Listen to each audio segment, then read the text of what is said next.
Hi, everyone, and welcome to The Truth About Psychiatry. This is episode 16, and I would like to call this episode, this video, um, The Sickness of Psychiatry, or Psychiatry is Sick. And in this episode, I've been thinking about the possible reactions to my videos or questions, concerns that people might have. And I just want to show the other side of this question and to debunk the myths on the other side, which is to say that obviously there are a lot of people who are pro-psychiatry. There are a lot of people who have written in favor of psychiatry, and there are obviously many people who believe in the myths of mental illness, the chemical imbalance hoax, and all of the other myriad deceptions of psychiatry. So there are several books that I've read. One is a history of psychiatry written by a man named Edward Shorter, which I've mentioned in some previous videos. I'd like to review that book.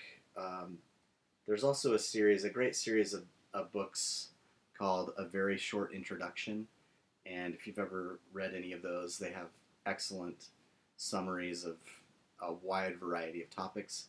Just so happens that they have a book on psychiatry by a man named Tom Burns, and I'd like to analyze that book. There's another book by a man named E. Fuller Torrey, who is one of the major defenders or promoters of psychiatry in the United States. And he wrote a book called American Psychosis that I will also review. So those are the main books on the pro-psychiatry side that I'd like to review to give you a picture of what some people on the pro-psychiatry side are saying and why I think they're just plain wrong. And then I also came across a few other books that I may bring up towards the end, just as other examples of authors, psychiatrists who are promoting psychiatry. And I did come across this, Mrs. Frisbee and the Rats of Nim. So I haven't read it yet, but I remember fondly the cartoon from when I was younger. So I'd be interested to read it though and to see. I bet it has some interesting ideas that are applicable to psychiatry. So let's just jump right into a history of psychiatry by Edward Shorter. The subtitle is From the Era of the Asylum to the Age of Prozac. So this is ostensibly a history from the early days of modern psychiatry up until just recently. Well, now it's been probably several decades since Prozac was popularized. So this is my review of Edward Shorter's History of Psychiatry. It is not surprising that Edward Shorter's A History of Psychiatry has become the standard text in the field. It has attained this high status or low status, depending on one's perspective, because Shorter deftly manipulates historical events in order to defend psychiatry itself. That psychiatry should require a defense at all raises suspicion about the profession. But Shorter's work provides more than ample fodder for a wholesale repudiation of the discipline. Shorter begins with his Parvulum opus with the feeble presupposition that psychiatry represents a legitimate answer to the question of mental and emotional suffering, and that this answer arises from a supposedly firm understanding of the underlying causes of such suffering. Quote, yet mental disorder as such has always been familiar, Shorter proclaims, in The Birth of Psychiatry, the opening chapter of his book. Quote, having a partly biological and genetic basis, psychiatric illness is as old as the human condition.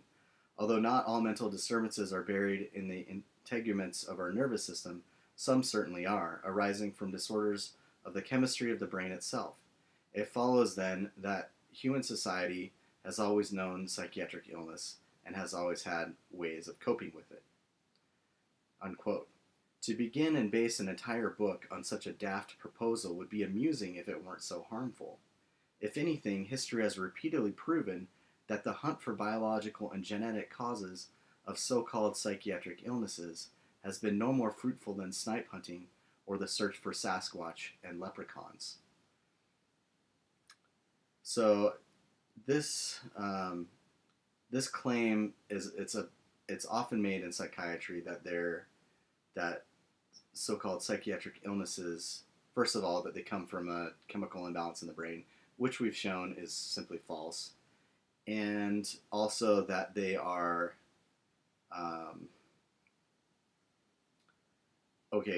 that there's as old as a human condition. First of all, he's writing a history of modern psychiatry, and the notion that these so-called mental disorders are as old as history is nonsense, because most of them were invented relatively recently. Also, that there is a biological or genetic base to these fictitious diseases is obviously completely false. First, because there's no such thing as mental illness. Second, even if there were, there's absolutely no proof that there is any biological or genetic basis. Although, obviously, psychiatrists, psychiatry, and propagandists for psychiatry or apologists for psychiatry will often make these sort of claims. However, Shorter's research is not without merit. The historical weapons that he feverishly brandishes in defense of psychiatry could just as easily be wielded against it. In other words, when viewed from the perspective of patients rather than psychiatrists, even Shorter's history offers a strong condemnation rather than a defense of psychiatry. In the early stages of the book, Shorter posits a deceptive dichotomy between biological, neuroscientific understanding of psychiatry on the one hand and a Freudian psychosocial understanding of psychiatry on the other. Shorter attempts to persuade his audience that modern psychiatry represents the triumph of the former over the latter, but he never pauses to consider the fact that both strands of psychiatry originate from the same erroneous source. This is another common claim in psychiatry, is that there is the Freudian psychoanalytics and psychotherapy side and the biological side, and that modern psychiatry has been advancing, and part of their advancement shows that they're able to diagnose more accurately these biological mental illnesses, which absolutely false. And yet here it is in one of the standard textbooks for psychiatry, or the history of psychiatry, or at least it was. I don't know what it is now, how many people actually read this book, but if they do, it's important to know what the true history of psychiatry actually is. One need look no further than the origin of the word psychiatry itself, a word coined in 1808 by the German physician Johann Christian Reil, meaning medical treatment of the soul. Think about it. The entire enterprise of psychiatry rests upon the definition of a psyche, or a soul. Until a psychiatrist can accurately define and account for what a soul actually is, he or she has absolutely no business in applying any sort of medical treatment thereto, even if such a thing were possible. If Shorter's perception of psychiatry as a biological and neuroscientific practice were precise, it might more properly be called something like somiatry, that is, the medical treatment of the body. But then what would distinguish it from plain old medicine? The psyche in ancient Greece meant life in the sense of breath or spirit. One can no more genuinely apply medical treatment to life, breath, or the spirit then one can pin Casper the Friendly Ghost to a wall. Furthermore, both the Freudian psychosocial framework for psychiatry and the biological neuroscientific framework that Shorter and many others have envisaged stand in direct opposition to most traditional concepts of the soul, including the Greek psyche and especially the Christian anima. Freud regarded the monotheistic God as an illusion, and the modern relativistic scientism, of which psychiatry is only a small branch, is the ideological descendant of Cartesian dualism and Nietzschean deicide. Therefore, it could rightly be inferred that psychiatry is, and always has been, the antithesis of both religion and the soul. To be more specific, psychiatry claims to advance the compassionate treatment of the soul while medicalizing and pathologizing the soul into oblivion. Shorter elaborates upon his misleading depiction of the dichotomies in psychiatry by tracing their respective developments through the era of the asylum to modern times. Although many of his accounts are historically accurate, Shorter demonstrates an appalling lack of consideration for the suffering inflicted by the barbaric psychiatric practices. He fully endorses methods that have long since been proven harmful, such as electroshock and insulin shock treatment. He even writes approvingly of the pharmaceutical revolution in psychiatry, or the so-called revolution, that introduced brain-disabling drugs into the market, from metrazole and thorazine to Miltown, Librium, Valium, and Prozac. As a historian writing to defend psychiatry, Shorter has painstakingly collected enough evidence in A History of Psychiatry to effectively debunk his own thesis. Although Shorter demonstrates an astounding deficiency in moral reasoning, one can at least be thankful for his efforts in compiling a history of the atrocities that have been perpetrated in the name of psychiatry. So I find Shorter's work helpful because even though he's trying to write an apologetic work for psychiatry, he's trying to promote it and defend it, the actual record, much of which he includes, although not all of it, shows exactly the opposite. So many of the things that Shorter records in his history are also recorded in Mad in America, Anatomy of an Epidemic, Bonnie Burstow's work, the work of Thomas Szasz. But Shorter tries to put a positive spin on all of these horrendous and barbaric so-called treatments. He tries to write from the perspective of the psychiatrist, which naturally will lean towards promoting and defending psychiatry as if it were an actual medical profession and not the pseudoscientific system of slavery that masquerades as a medical profession. So that's a little introduction to Edward Shorter's A History of Psychiatry from the Era of the Asylum to the Age of Prozac. So this other book, another apologetic work, is Tom Burns' Psychiatry, A Very Short Introduction. So I really like these very short introductions. I've read several of them, and they're normally very helpful, but unsurprisingly, this particular book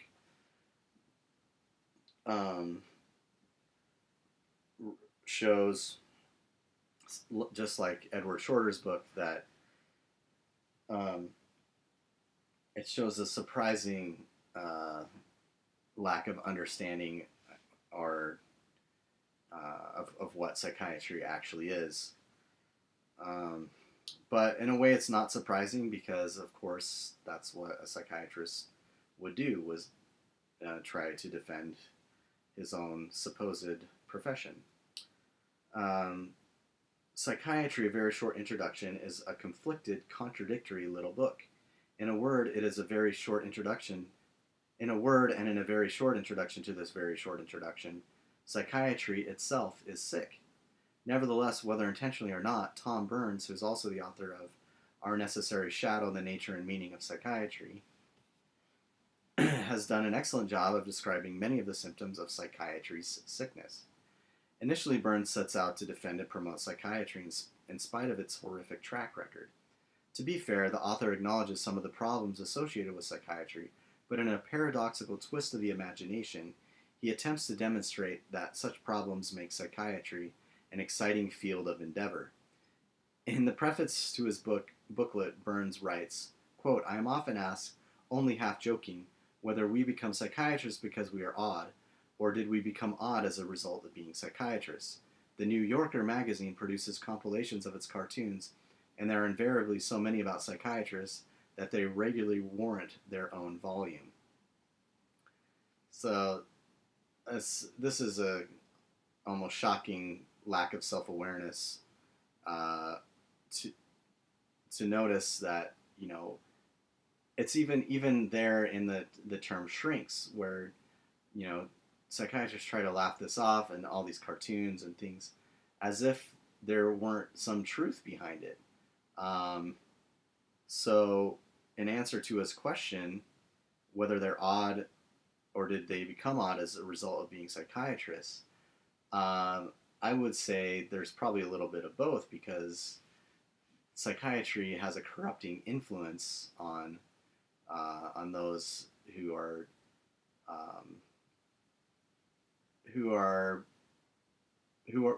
go into that profession.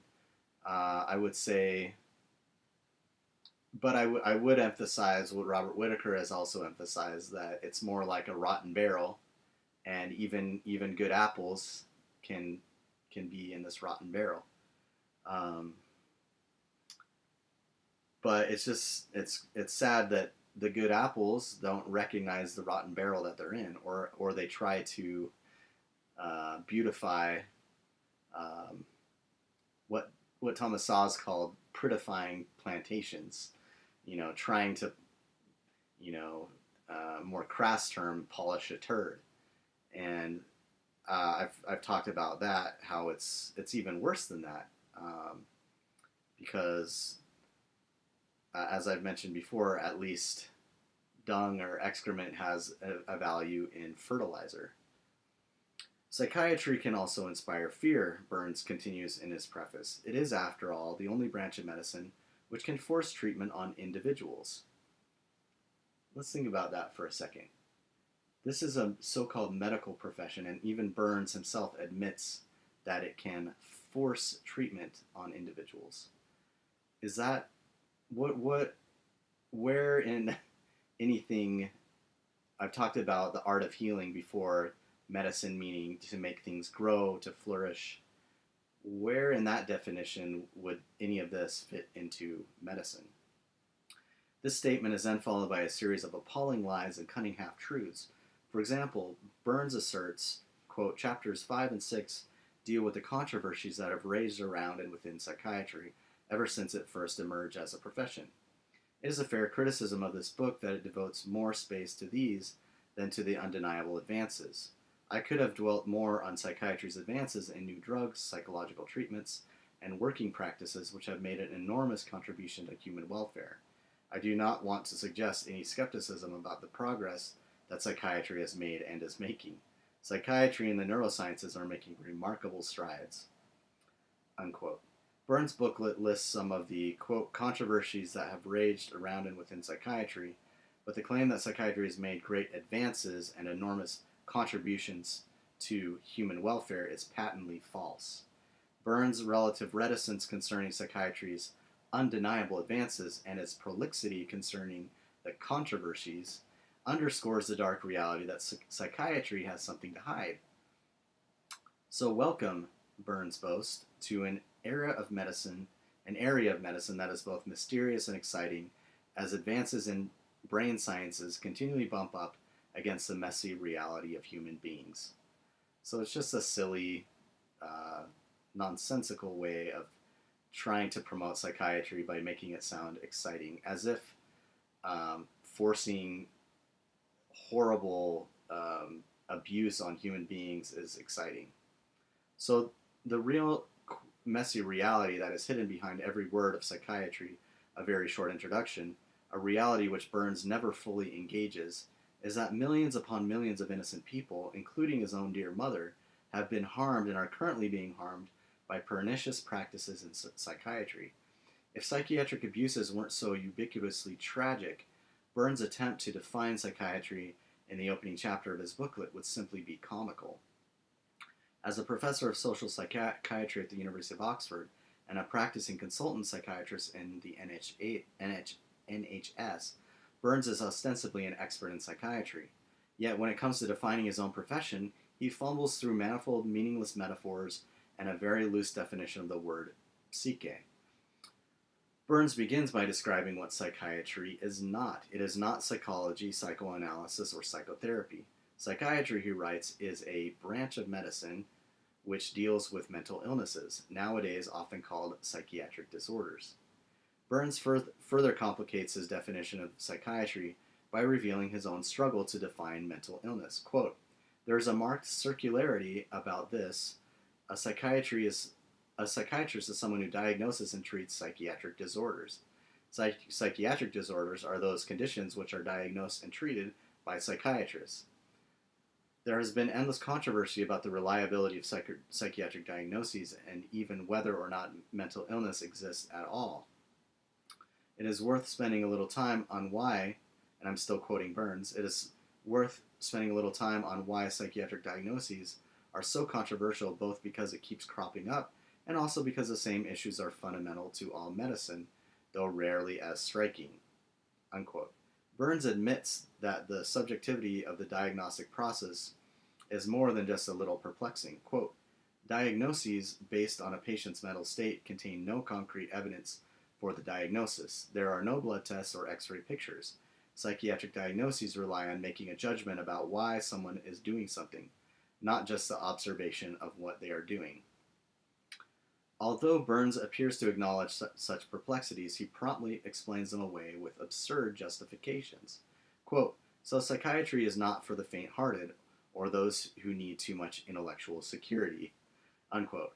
"One thing is certain, psychiatry is not for the faint-hearted because those who have been valiant and fortunate enough to endure psychiatric abuses are anything but faint of heart, and only those who oppose such psychiatric abuses have any claim to intellectual security." With an uncritical audacity that is common in the field, Burns expounds upon the nature and scope of psychiatry. He then delves into the history of psychiatry, all the while making preposterous claims about the effectiveness of that which is euphemistically called psychiatric treatment. For example, Burns maintains that a range of drugs have been proven effective in settling patients because they calm the mind. One might argue that illegal drugs and alcohol calm the minds of drug addicts and alcoholics, but no one dare allege that such substances are good for those who ingest or imbibe them. Burns traces the origins of psychiatry to Germany and a few founding fathers, Geisinger, Morel, Alzheimer, Kraepelin, Bleuler, Freud, and Jung. He describes the first medical model of psychiatry, electroconvulsive therapy, mental health legislation, the transition of psychiatry from the asylum to the community, and the advent of psychoanalysis and psychotherapy. It is worth noting that Burns almost blindly identifies one of the core problems with psychiatry in his description of psychiatry's most notorious and ignominious founding fathers. Quote, "Freud's thinking was heavily influenced by the scientific models that surrounded him. Darwin's Origin of Species had located mankind squarely in the natural world, not a special divine creation. So the mind became a legitimate subject for scientific investigation.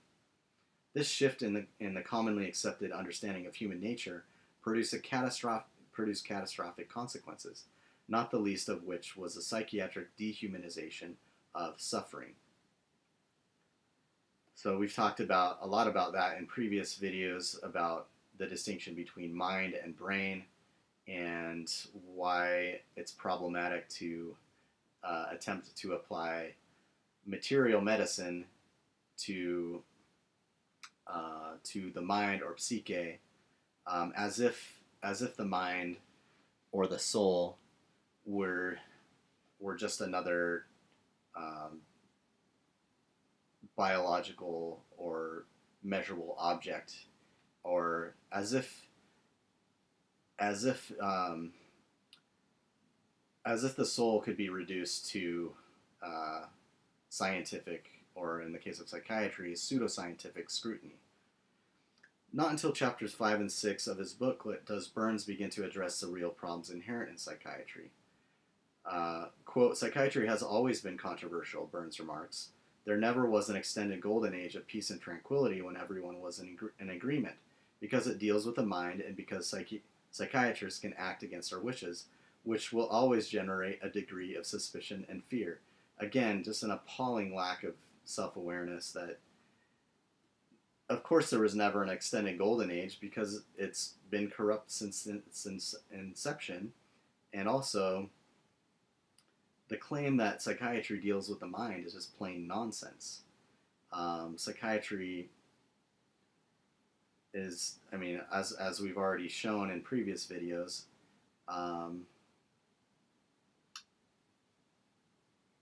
how would acting against the patient's wishes, or which is a euphemism for violating their freedoms, or violating their agency, how would that in any way have anything to do with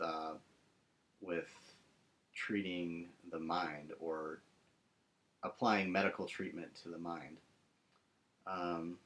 Even so, the present day is arguably the golden age of psychiatry when one takes into consideration the vast amounts of wealth that the psychopharmaceutical industrial complex aggressively siphons from the pockets of its victims.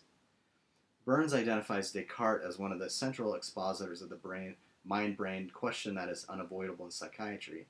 He also addresses the nature versus nurture debate, but the most telling portion of Burns' booklet is his description of the anti-psychiatry movement. Quote, "The anti-psychiatry message was that psychiatry did not so much need improving as scrapping. At its best, psychiatry was confused and confusing, and at its worst, a truly evil instrument of oppression masquerading as a benign medical practice." Unquote. Burns then introduces three prominent authors that came to personify the anti-psychiatry movement, namely Thomas Szasz, Michel Foucault, and R.D. Laing. There's also a section devoted to Erving Goffman in the previous chapter.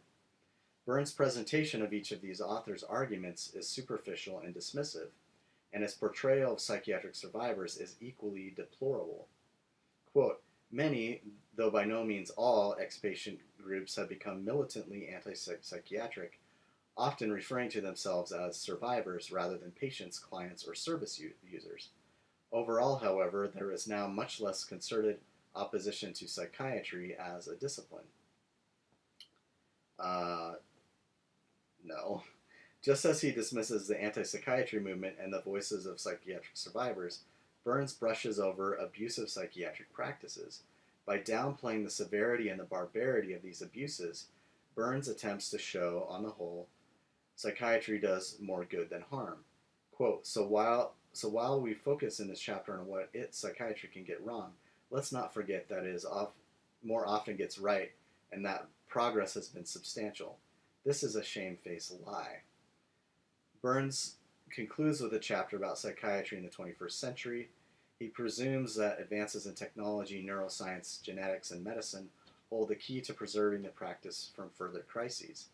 The cutting edge of psychiatry is now found in theories of early identification. These theories have given rise to a foolish project for seeking to treat people who supposedly exhibit a high risk of developing a so-called mental illness. The scope of psychiatry is ever expanding, and its methods are becoming ever more ruthless, so watch out. No one is exempt from the sweeping generalizations of early identification. After all, why drug only those who have already been labeled as mentally ill, when one can expand the diagnostic categories to include every living thing, past, present, and future? As I was reading that, I thought of the movie, if you've ever seen Minority Report, I believe it's a Tom Cruise movie, where basically there's an attempt to convict people of crimes that they haven't even committed. That's exactly what psychiatry is trying to do. It's trying to label as mentally ill in advance people they think that are mentally ill. In summary, Tom Burns' Psychiatry, a very short introduction, is as conflicted and contradictory as psychiatry itself. His vain attempts to bolster an industry that inflicts unspeakable harm upon untold millions of people is more than reprehensible. Like psychiatry itself, it is sick. So that's a little introduction to Tom Burns' Psychiatry, a very short introduction. And the next book I'd like to share with you is American Psychosis by E. Fuller Torrey. How the federal government destroyed the mental illness treatment system. So this is another apologetic work, or work defending or promoting psychiatry. And this, even more than the last two books, Edward Shorter's book and Tom Burns' book, E. Fuller Torrey this is probably worse than both of them combined, even though those first two were pretty bad. So my review or introduction to this book is in my blog. It's called The Psychosis of American Psychosis. In the preface to his book, American Psychosis, psychiatrist and member of the National Institute of Mental Health, E. Fuller Torrey, provides a key to understanding his work. Quote, "I don't know why other people write books, but for me it is a selfish enterprise. I write to answer questions that are bothering me." Unquote. Ostensibly, the questions that bothered Torrey enough to induce him to write an entire book had to do with the, quote, "unfolding disaster of services for people with serious mental illnesses," one of which his sister, who was diagnosed with schizophrenia, was deemed to be one. These are questions to which Torrey also claims to have the correct answers. So interestingly, Torrey has a sister who is diagnosed with schizophrenia. We've talked about how schizophrenia is a fake disease and it's the sacred symbol of psychiatry. And Burns also had a relative, I believe his mother, who had some contact with psychiatry. Edward Shorter, I'm not sure about, but the other books I'd like to share also are connected. Actually, the other books I'd like to share are directly connected. In other words, authors who themselves have been on the receiving end of psychiatric abuse. So these are authors. The first authors I'm sharing are authors who are on the giving end of psychiatric abuse. But unfortunately, there are even authors who have been on the receiving end who are still promoting psychiatry. For many years, Torrey has been at the forefront of promoting a biological approach to mental illness, confessing that his family experiences have shaped his perspectives profoundly. Quote, "Schizophrenia is a terrible disease to have, as bad as any disease we know of, and it's a huge burden to bear for families. To have on top of that the burden of being told you caused it is almost unbearable." Torrey is right to be appalled by the history and the current state of the mental health industry, and his propensity to view mental illness through the lens of his family experiences is both understandable and forgivable. His misgivings concerning the effects of Freudian psychology and the government bureaucracies are also justifiable. Nevertheless, Torrey's book, American Psychosis, is rife with glaring contradictions and subtle half-truths. In spite of his circular reasoning and a variety of other logical fallacies, Torrey attempts to persuade his audience that, quote, "the federal government destroyed the mental illness treatment system," and that his book is a, quote, "rallying cry for the necessity of establishing better psychiatric care for our nation's most vulnerable." So here we have another mental health monger who's basically, claiming to fix this broken system, which, as we've shown, is not a broken system. It's a corrupt system, and it cannot be fixed. It can only be, or it ought only to be, abolished.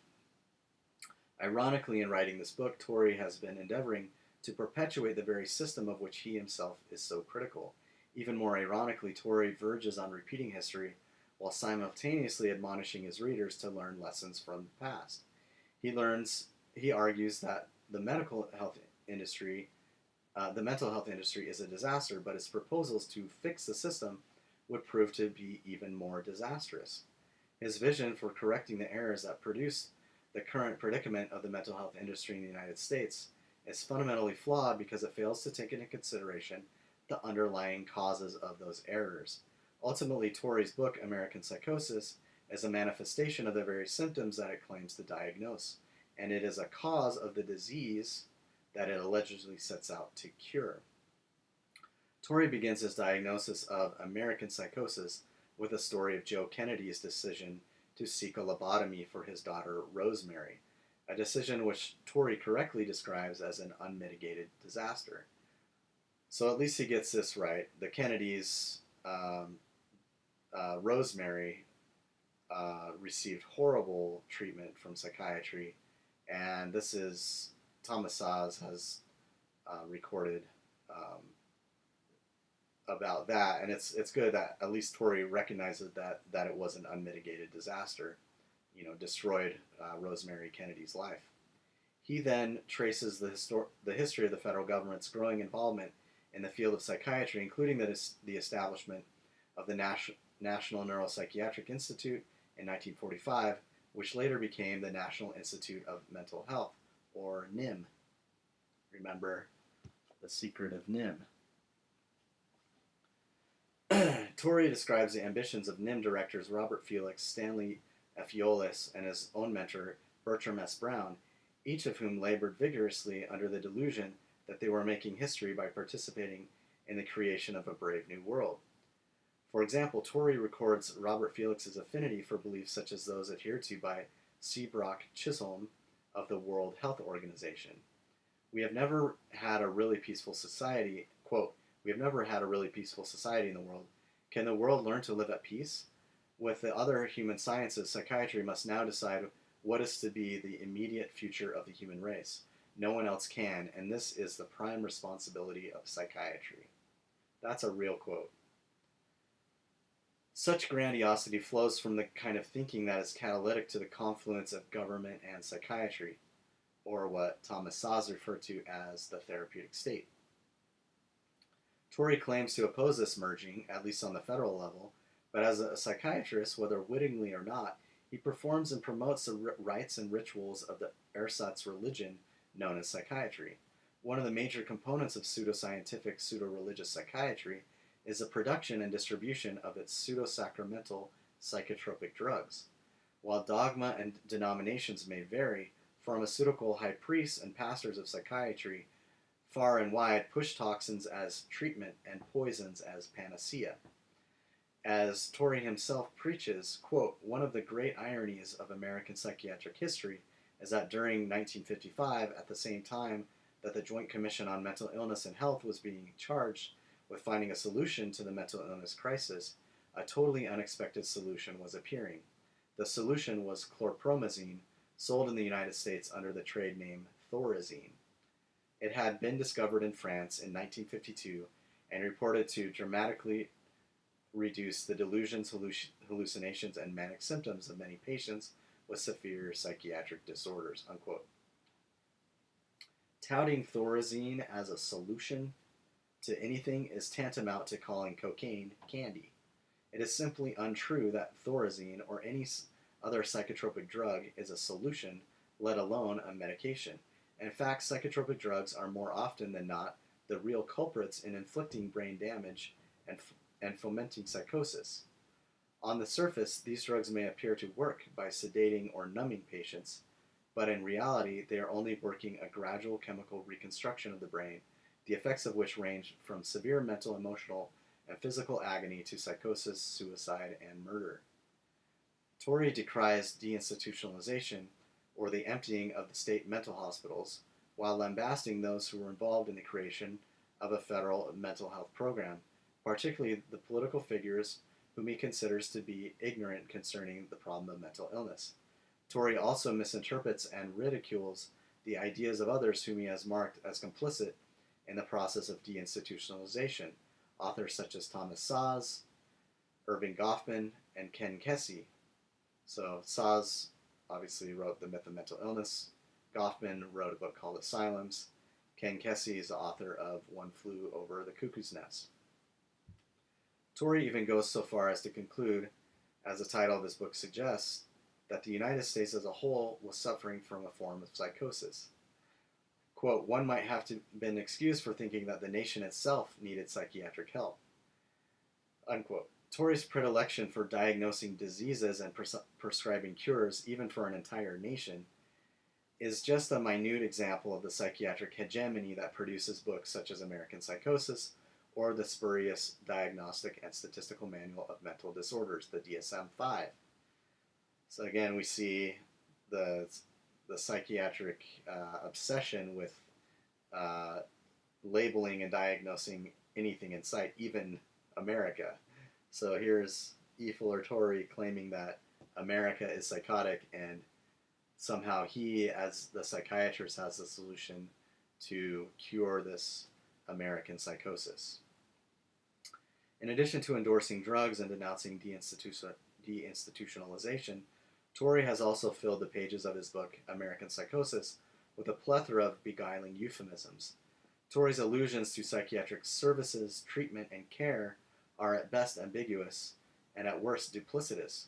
Such terminology disguises the unpleasant realities of psychiatry, where services may mean electroshock, treatment may mean forced drugging, and care may mean involuntary solitary confinement.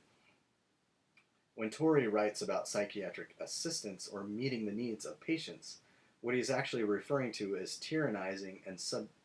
the tyrannizing and subjugation of suffering souls.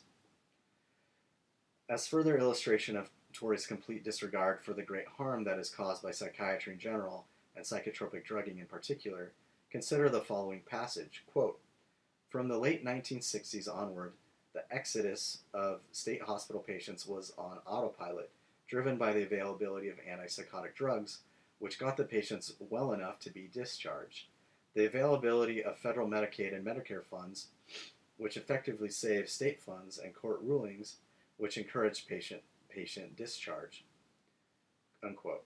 Realistically speaking, there is no such thing as an antipsychotic drug. These noxious chemical compounds would more appropriately be called psychotics because they actually induce psychosis rather than prevent it. And since I've written this, I wrote this a long time ago, I've come to even, the term psychosis in itself is problematic because that ties back to all the Freudian gobbledygook from which psychiatry grew. Patients who are forcibly administered psychotropic or brain-altering drugs do not become well enough to be discharged. Instead, they are reduced to a zombie-like state by means of a veritable chemical lobotomy and a synthetic straitjacket. Even small amounts, the slightest adjustments to dosages, or rapid withdrawal from these harmful psychotropic drugs greatly increases the likelihood that the patient victim will exhibit psychotic symptoms. And I have a note here, see Medication Madness. So we talked about Peter Bregan's book, Medication Madness. Furthermore, Torrey contends, quote, in 1963, when the Community Mental Health Centers Act had been signed, there had been a coherent, if flawed, mental illness treatment system, which had been run by the states for over a century. It consisted of state hospitals that were in poor shape, but slowly improving, thanks to the availability of new medications. Again, there is absolutely no evidence to suggest that any new medications produce a positive curative effect for patients who have been diagnosed as mentally ill during this time, nor that state mental hospitals were slowly improving. In fact, the opposite is true. An accurate history of psychiatry records that the numbers of the nation's so-called mentally ill actually began to rise in proportion to the availability and distribution of psychotropic drugs. And my note is to see Robert Whitaker's Mad in America and Anatomy of an Epidemic.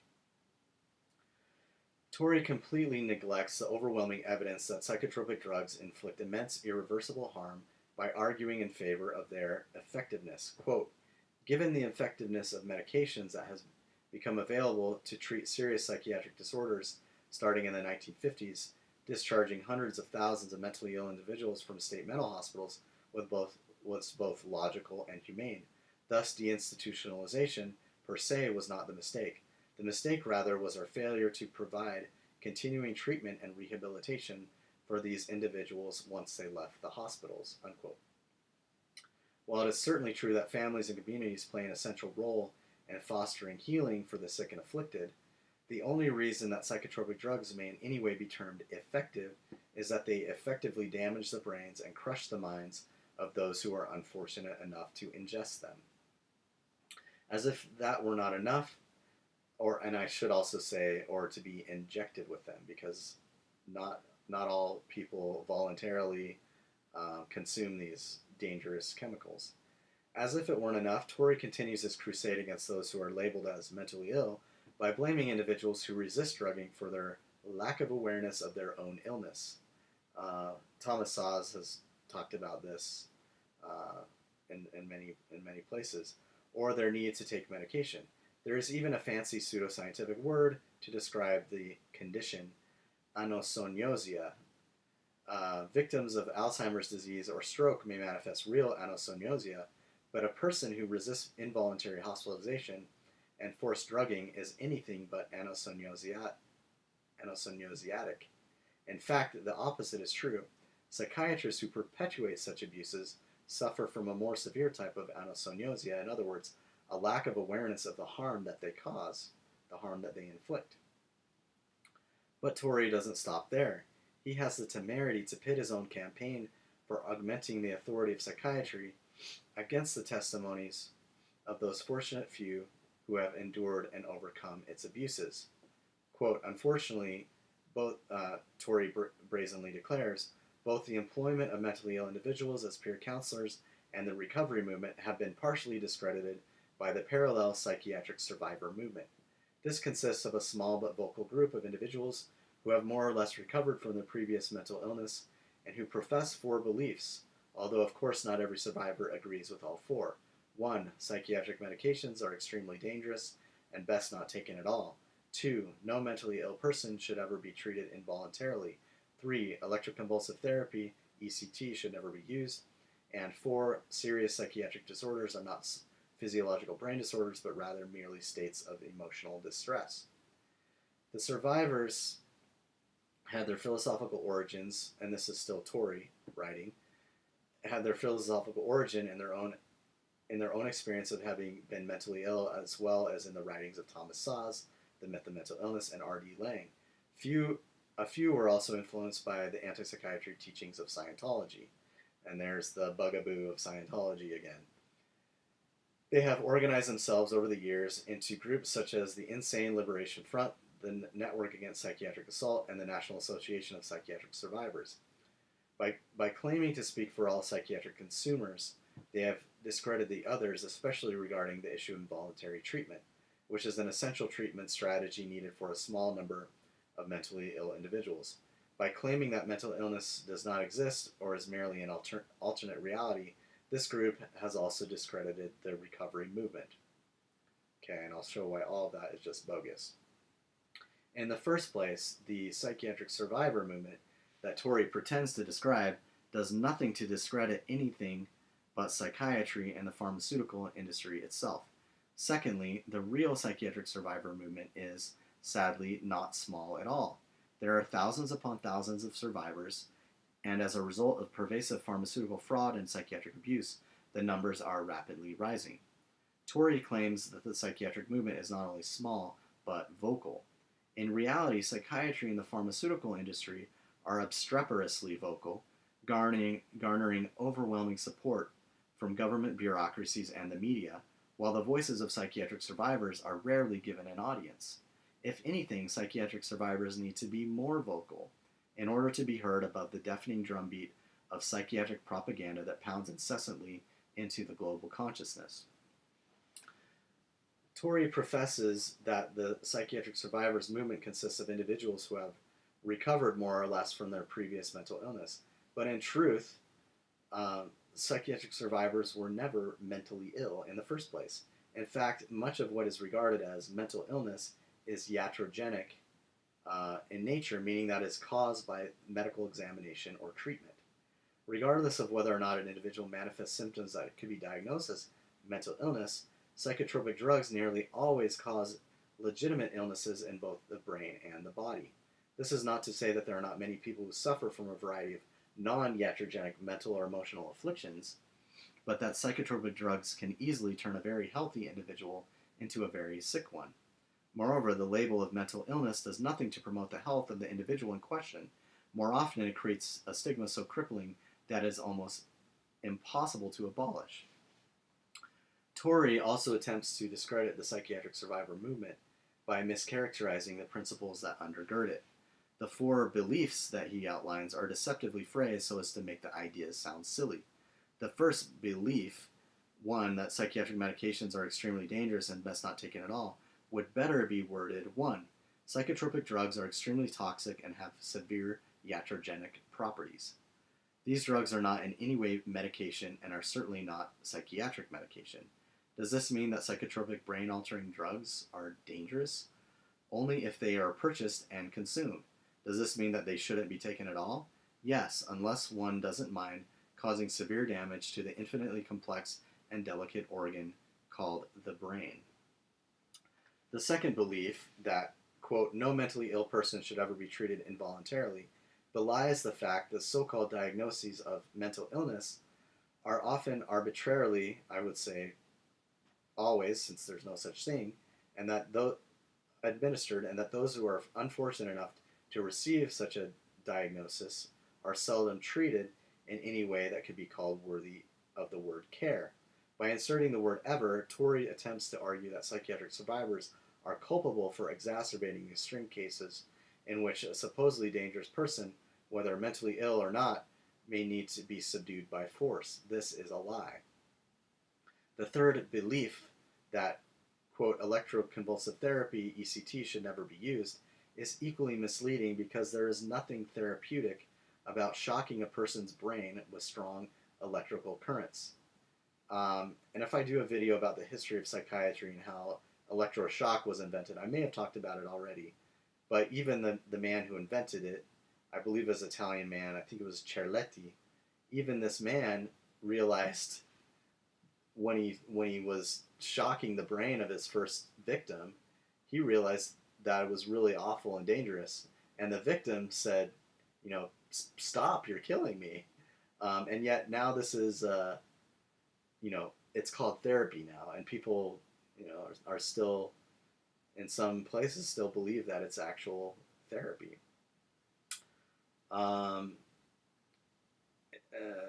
So unlike the use of the word ever in the previous belief, the word never in this statement is more appropriate since electroshock has been proven to be a barbaric, brain-disabling practice in psychiatry. See Dr. Bregan's Brain Disabling Treatments in Psychiatry. And also Bonnie Burstow wrote a whole novel, I'm forgetting the name of it right now, but Mrs. something, a whole novel based on electroshock torture. Finally, the fourth belief that, quote, 4 serious psychiatric disorders are not physiological brain disorders, but rather merely states of emotional distress, unquote, is the most fraudulently phrased of them all.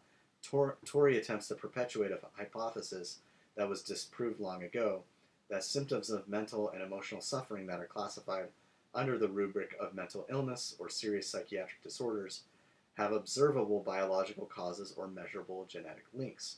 In truth, there is no scientific evidence to show any mental illness is caused by a chemical imbalance in the brain or by other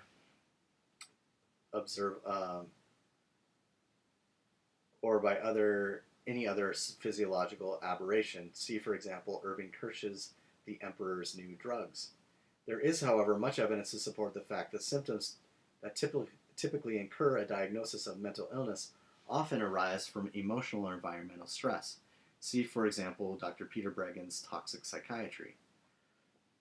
The history of modern psychiatry is riddled with failed attempts to pinpoint biological causes for mental and emotional suffering. Ironically, this witch hunt for a biological cause, and it's a real witch hunt as we've mentioned in the previous video on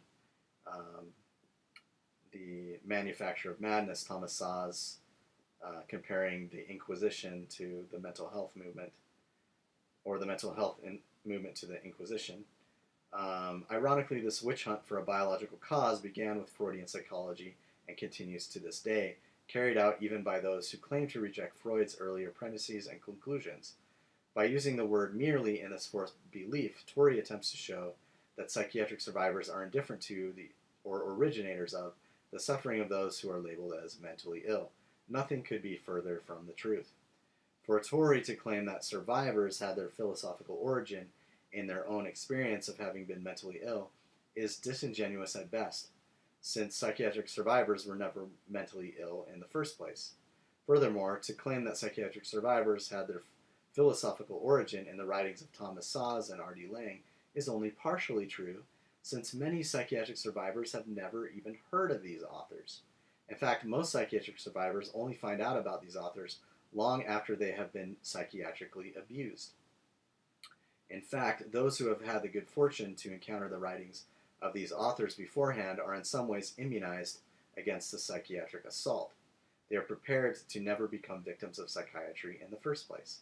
And that's one reason why I want to make these videos and present this information, so that people have the correct information ahead of time, so they won't be sucked into the trap of psychiatry, or they won't be grabbed by its awful tentacles.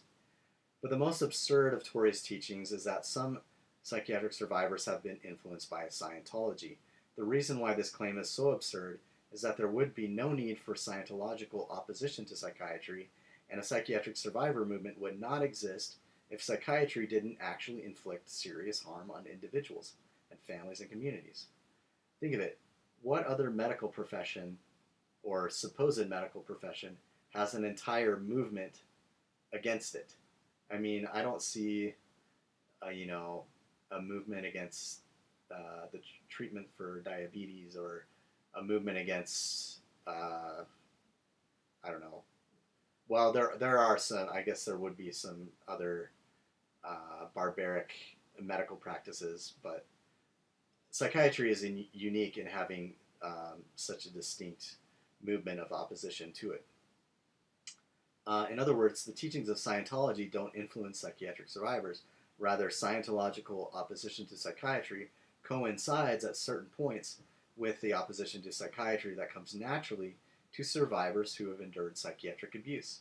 If psychiatry were actually a real science and a healing art, anti-psychiatry and the psychiatric survivors movement would not exist.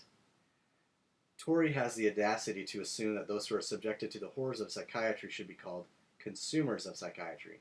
He has the chutzpah to assume that involuntary treatment is an essential treatment strategy needed for a small number of mentally ill individuals.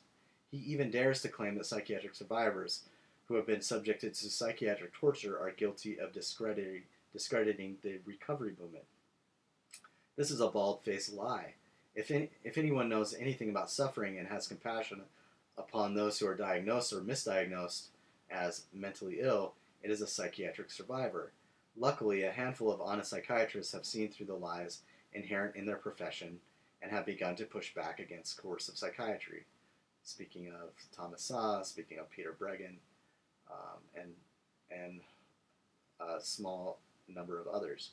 Luckily, nevertheless, there is yet too many psychiatrists like Torrey who plan to perpetuate processes of pain while posturing preposterously as promoters of compassion. Wow, I really got off on alliterative sentence there. I somehow plan to perpetuate the processes of pain while posturing preposterously as promoters of compassion. Torrey brings his book to a close by compiling lists of the names of violent individuals that had been diagnosed with mental illness. He assembles these lists in order to support his flimsy thesis that more of the nation's mentally ill need to be forcibly restrained and subjected to psychiatric treatment, which is actually torture.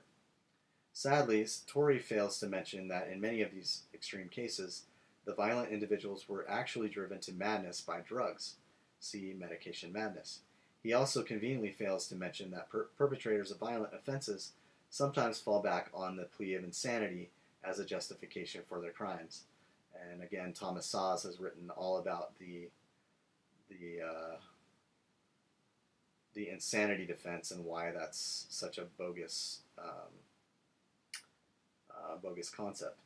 Ironically, as Torrey criticizes his predecessors for their grandiose schemes to prevent or cure elusive mental illness, he fails to consider that his own schemes are equally grandiose, if not more so. As he laments the unfolding disaster of services for people with serious mental illness, he fails to recognize the disaster that so-called services have always been and always will be unless they are eliminated. See Mad in America.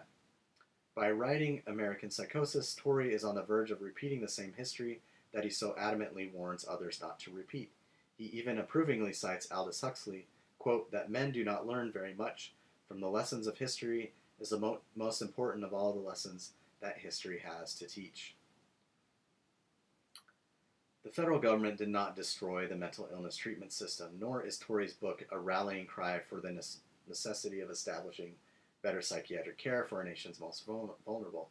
Long ago, psychiatry abolished the only successful system for caring for the so-called mentally ill or emotionally afflicted that had been established by the Quakers. And that's Mad in America. Robert Whitaker has a chapter discussing the Quakers.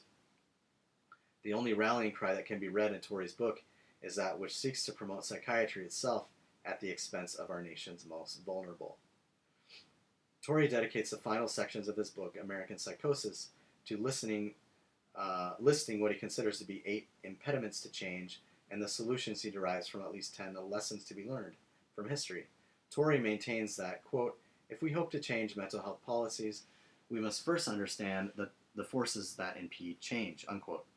According to Torrey, these forces include, quote, 1, the lack of understanding of serious mental illness, 2, lack of understanding of the magnitude of the mental illness problem, 3, lack of understanding of the civil rights of people with severe mental illnesses, 4, public mistrust of psychiatry, 5, economic interests to maintain the status quo, 6, political interests to maintain the status quo, 7, the federal government, 8, lack of leadership. In presenting these so-called impediments to change, Torrey is actually creating further impediments to the real changes that need to take place. Once again, he attempts to lay the blame on the shoulders of the very people who have been severely harmed by merciless psychiatric interventions. Quote, the history of psychiatry includes multiple examples of gross abuse, including the killing of mental patients in Nazi Germany, the forced psychiatric hospitalization of political dissidents in the Soviet Union, and the unconsented sterilization of patients in psychiatric hospitals under the eugenics movement in the United States. Groups opposed to psychiatry, such as the Scientologists and the psychiatric survivors, described in the last chapter, exploit this public mistrust to block any legislation associated with involuntary treatment, unquote. And my response, truthfully, there would be no public mistrust of psychiatry if indeed psychiatry were not guilty of the aforementioned atrocities, or if those atrocities had ended. The sorry fact of the matter is that as bad as the psychiatric abuses of Nazi Germany, the Soviet Union, and the eugenics movement were, similar abuses, or even worse abuses, continue to this very day behind the facade of psychiatric services, treatment, and care. After listing the impediments to change, Torrey poses the question, what should we do? The many impediments to change are the bad news, Torrey writes. However, the fact that we know what to do to correct the existing mental health disaster is the good news. This is where Torrey situates himself, perhaps unintentionally, in the same tradition of which he is so critical, namely the tradition of his NIM predecessors Robert Felix, Stanley F. Yolis, and Bertram S. Brown. Torrey continues, there is a surprisingly broad consensus on what good services should look like, although there is less agreement on how they should be organized and funded. In truth, the only broad consensus is that which is found within the echo chamber of psychiatry itself, and the institutions that sustain it, big pharma, big government, NIM, and so forth.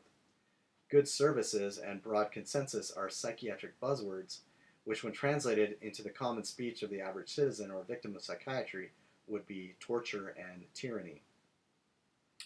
Torrey impudently claims that opposition to psychiatric coercion, oppression, is simply illogical. Quote, logical thinking, however, is not the guiding principle of America's mental health system. So we allow mentally ill individuals who are unaware of their illness to live on the streets or in jails rather than treating them, all in the name of protecting their civil rights. As our treatment system has developed over the last half century, callousness apparently became confused with civil rights. The freedom to be insane is a cruel hoax perpetrated on those who cannot think clearly by those who will not think clearly. Unquote. In actuality, psychiatry itself is the cruel hoax perpetrated on those who could think clearly if only their brains were not poisoned by toxic pharmaceutical agents, nor their minds clouded by psychiatric deceit. The cruel hoax of psychiatry is perpetrated on innocent victims by those who claim to think so clearly as to merit full ideological and physical dominion over their fellow human beings. In summary, E. Fuller Torrey's book, American Psychosis, is just as disastrous as the system that it criticizes. Torrey's teachings are as detrimental to the nation's mental health as psychotropic drugs. Indeed, American Psychosis is a manifestation of the very symptoms that it claims to diagnose. If read too widely and too uncritically, it could also become a cause of the disease that allegedly sets out to cure. While I have systematically dismantled Torrey's false arguments and exposed the calumny in his writing, I do not wish to ignore the suffering that his sister, as well as many others, has had to endure, nor do I wish to ignore the suffering that he and his family have had to endure with something so puzzling as so-called schizophrenia. I readily acknowledge the fact that there are many people who suffer from crippling afflictions and that such afflictions exact a terrible toll on individuals and families. Everyone, especially such individuals and families, deserves increased amounts of compassion, love, and kindness. May we each do our part to ease the suffering of those around us. So that's my criticism, review, excoriation of American Psychosis. Unfortunately, I'm not the only one who's been criticizing this psychiatric propaganda or these apologists of psychiatry. I mentioned before there's a man named Dr. Philip Hickey, who he writes frequently for Mad in America, Robert Whitaker's website. And not too long ago, Dr. Hickey has written an article in reply to Dr. Pease, P-I-E-S. Dr. Pease is another person like E. Fuller Torrey, Burns, and Edward Shorter, another apologist for psychiatry, and Dr. Pease or Pies, I don't know how you say his name, has not too long ago started to promote the chemical imbalance hoax again, and fortunately Dr. Hickey has written to debunk that. I'll just remind you of Dr. Hickey wrote a wonderful article in defense of anti-psychiatry, and his concluding statement bears repeating. Quote, psychiatry is not something good that needs minor adjustments. Rather, it is something fundamentally flawed and rotten, based on spurious premises and devoid of even a semblance of critical self-scrutiny. It is utterly and totally irremediable. It has locked itself in the falsehood that every problem is an illness, and for every illness there is a drug from which it cannot extricate itself. It is nothing more than legalized drug pushing, endlessly attempting to mask its guilt by proclaiming its innocence, vilifying its critics, and calling for more treatment. It has built into itself the seeds of its own destruction and will eventually fade away as its credibility dwindles and more potential recruits recognize the sordid reality and seek careers in genuine ethically driven medicine. And I hope that Dr. Hickey is right about that, and that the disintegration of psychiatry will happen on its own. But I suspect that it will take a little more resistance than that, and to abolish psychiatry may take longer than most of the people who are abolitionists would hope for. So those are some books, reviews of books that promote psychiatry and that are apologetic or defenses of psychiatry. There are many others. Just want to pull out a few more. So sometimes you'll find books. They're everywhere, and this is the problem that most of the books that people find, if they're looking for information about psychiatry or so-called mental illness, they're usually going to find books like this. Bipolar Disorder, 5 Steps to a More Peaceful Life, includes, the dynamic 5-step workbook. Take Charge of Bipolar Disorder, 4-step plan for you and your loved ones to manage the illness and create lasting stability. So, you're going to find lots of books like that claiming to give you a way to deal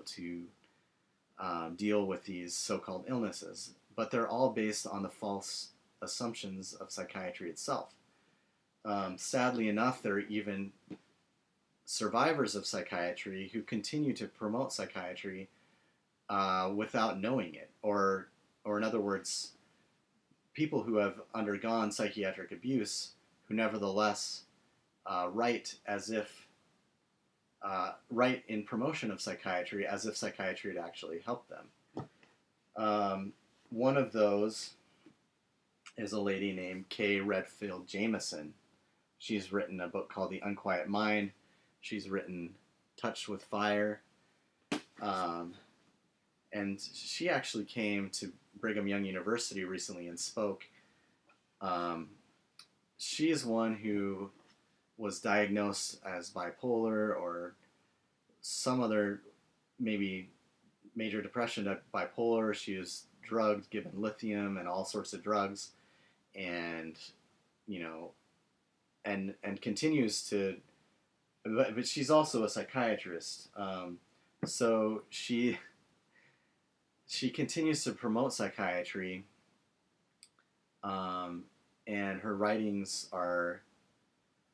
and her speeches are all in favor of psychiatry, even though she herself has endured the abuses of psychiatry. And you wonder how such a thing is possible. How could it be possible that, when someone has received such brain-damaging treatments and has been, labeled as mentally ill, and you see this a lot with celebrities too. They're given a bipolar diagnosis. Who did I mention? Carrie Fisher. They're constantly promoting psychiatry and the mental illness, the myth of mental illness. They become a sort of advertisement for psychiatry, even though they themselves have been so awfully harmed by it. And that's mainly because they don't know the history of psychiatry, or they don't understand it, or they are willfully ignorant of it. Another sad case is this book, A Promise of Hope, The Astonishing True Story of a Woman Afflicted with Bipolar Disorder and the Miraculous Treatment That Cured Her, by Autumn Stringham. And it receives, praise from Charles Popper, MD, Harvard Medical School. So here we have another book where this poor girl and her family have all been abused by psychiatry and drugged and labeled as mentally ill, and they all basically buy into these labels and then end up unwittingly promoting the very system that has destroyed their lives. So those are a couple of books by survivors of psychiatry who nevertheless continue to promote psychiatry, probably because they don't know any better. So I think that should do. I do want to conclude this video to remind you that if no one should ever withdraw from a psychotropic drug rapidly or cold turkey. If you feel that you would like to or if someone you know would like to stop taking psychotropic drugs, antidepressants, so-called antipsychotics, it should always be done gradually, and it's very painful, and it's a very long process. Um, there are resources to help people in that process. I've mentioned before, Peter Breggin has a book called Psychiatric Drug Withdrawal, a guide for prescribers, therapists, patients, and their families. There's a book, How to Get Off of Psychoactive Drugs Safely. I've mentioned Laura Delano has a project called the Inner Compass Initiative and the Withdrawal Project, and she helps psychiatric survivors to withdraw from psychotropic drugs. There's also an organization called Mind Freedom, which is to a grassroots human rights organization to help psychiatric survivors. But even that, I think, even a lot of these organizations, they still, even though they're helping people to extricate themselves from the web of psychiatry, they're often still complicit because they buy into the false notions of mental illness and the variety of labels that are listed in the Diagnostic and Statistical Manual. So those are some resources: Mind Freedom, the Inner Compass Initiative, How to Get Off of Psychoactive Drugs Safely, Psychiatric Drug Withdrawal by Peter Breggin. Those are some recommended sources if you know someone or you yourself are looking to withdraw from psychotropic drugs. So this has been episode 16, and it's about how the sickness of psychiatry, or psychiatry is sick. And I will see you next time.